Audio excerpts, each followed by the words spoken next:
Assalamualaikum warahmatullahi wabarakatuh. Nama saya Kartika Rahma Dewi Mahardika dari Prodi Pendidikan Vokasional Tata Rias 2019. Video ini saya buat dalam rangka memenuhi tugas profesi pendidik dan tenaga kependidikan.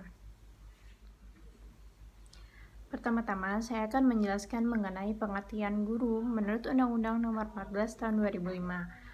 Guru dan dosen merupakan pendidik profesional dengan tugas utama mendidik, mengajar, melatih, membimbing, mengarahkan, melatih, menilai, dan mengevaluasi peserta didik pada pendidikan anak seusia dini melalui jalur formal pendidikan dasar dan pendidikan menengah. Seorang guru juga harus memiliki 4 kompetensi.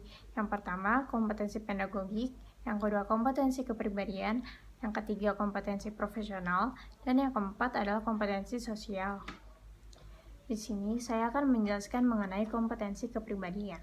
Kompetensi kepribadian adalah kompetensi kepribadian yang mantap, berakhlak mulia, arif dan berwibawa, serta menjadi teladan bagi peserta didik. Agar dapat menjadi teladan yang baik bagi peserta didik, hendaknya seorang guru atau dosen berpenampilan rapi di lingkungan belajar. Contohnya di sekolah ataupun di kampus. Berikut ini saya akan memberikan contoh makeup tutorial yang simpel dan mudah untuk guru atau dosen sebelum mengajar di kelas.